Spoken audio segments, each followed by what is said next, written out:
Kita telah bersama dengan Wakil Ketua Gugus Tugas COVID-19 Sulawesi Selatan yang juga Pangdam 14 Hasanuddin Maijen Andi Sumengeruka. Selamat siang Bapak. Pak, apa Selamat Pak? siang Mbak Putri. Ya, apa Bagaimana reaksinya?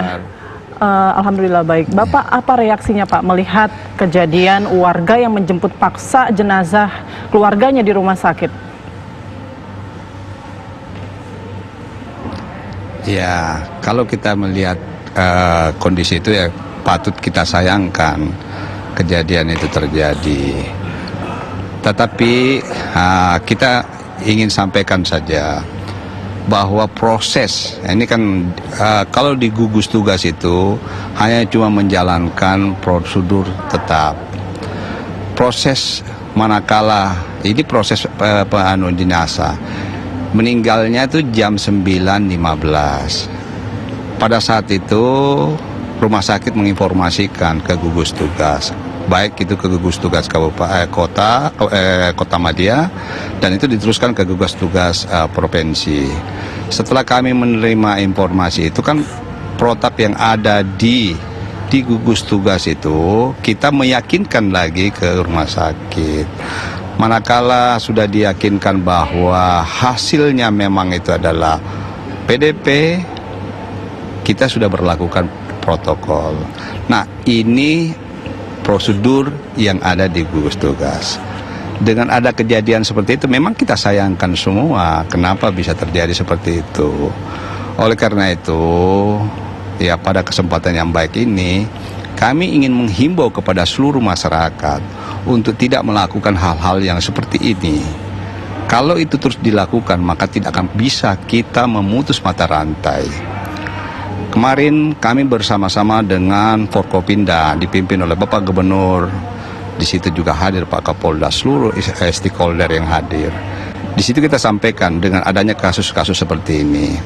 Nah, ke depan kita sudah mendekatkan personil-personil TNI dan kepolisian di dekat rumah sakit rujukan yang memang kita anggap bahwa itu tempat-tempat yang memungkinkan untuk mereka bisa secepatnya berada di rumah sakit apabila ada kasus-kasus kematian, sambil menunggu proses dari gugus tugas untuk datang menjemput sesuai dengan protokol kesehatan. Itu komunikasi kami kemarin antara kami, Kapolda dan Pak Gubernur dari hasil kejadian-kejadian di lapangan. Seperti itu. Iya, lalu kalau kita lihat kan ini bahkan warga atau keluarga dari jenazah tersebut ini nekat membawa senjata tajam. Lalu langkah apa yang telah dilakukan gugus tugas, Pak? Apakah sudah melakukan tracking mungkin ke pihak keluarga ataupun lingkungan tempatnya? Karena kan ini membahayakan jika memang jenazah tersebut terkonfirmasi positif corona. Jadi begini, kita tunggu dulu hasilnya. Manakala hasil dari anunya positif, ya hasil swabnya itu positif, maka kita akan lihat langkah-langkah yang akan kita lakukan. Karena di dalam gugus tugas itu, di situ semua stakeholder ada di situ. Kita akan melakukan evaluasi dan langkah-langkah apa yang kita lakukan, kita tidak berandai-andai, kita tunggu saja dulu hasil swab itu. Baik. Setelah hasil swab itu, maka kita akan menentukan langkah-langkah yang akan kita lakukan. Seperti itu. Baik, saya mau mengkonfirmasi, informasi sebelumnya mengatakan bahwa belum sempat dilakukan swab. Ini apa benar atau memang sudah sempat sebelum diambil paksa oleh pihak keluarga? Jadi begini, ini prosedur yang ada di rumah sakit. Karena ada gejala-gejala, ya, ada gejala, belum dilakukan swab, dia meninggal, terus dilakukanlah swab. Kan seperti itu. Nah, hasilnya itu belum ada. Tahu-tahu mereka sudah datang untuk mengambil paksa. Nah, itu yang terjadi. Ya, kira-kira seperti itu. Artinya sudah sempat dilakukan swab begitu ya. Lalu untuk pihak keluarga, ya halo Pak? Iya. Untuk pihak keluarga yang membawa senjata mungkin ada proses hukum lanjut. nanti? Ya, kita lihat nanti.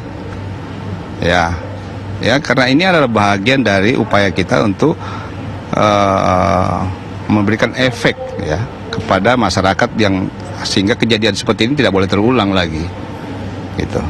Lalu antisipasinya seperti apa Pak, supaya kejadian tersebut tidak Halo, Mbak. terulang? Antisipasi kita, kemarin kita sudah rapat bersama-sama dengan Forkopimda, dipimpin oleh Bapak Gubernur.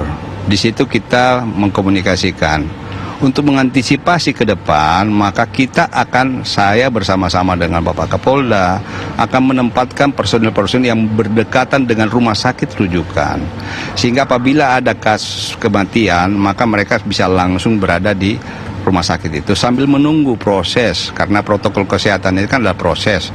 Ya, protesnya ya baik itu proses rumah sakit, begitu juga proses yang ada di gugus tugas. Nah, setelah selesai semua proses itu, maka kita akan serahkan ke pelaksanaan protokol kesehatan untuk melakukan itu. Baik, terima Itu kasih. yang langkah-langkah yang kita lakukan ke depan karena adanya. Makasih, Pak. Ya, baik, terima kasih informasi lengkapnya. Halo, Mbak. Bapak Majen TNI Andi selaku Wakil Ya. Ketua Gugus Tugas COVID-19 Sulawesi Selatan. Selamat siang, Pak.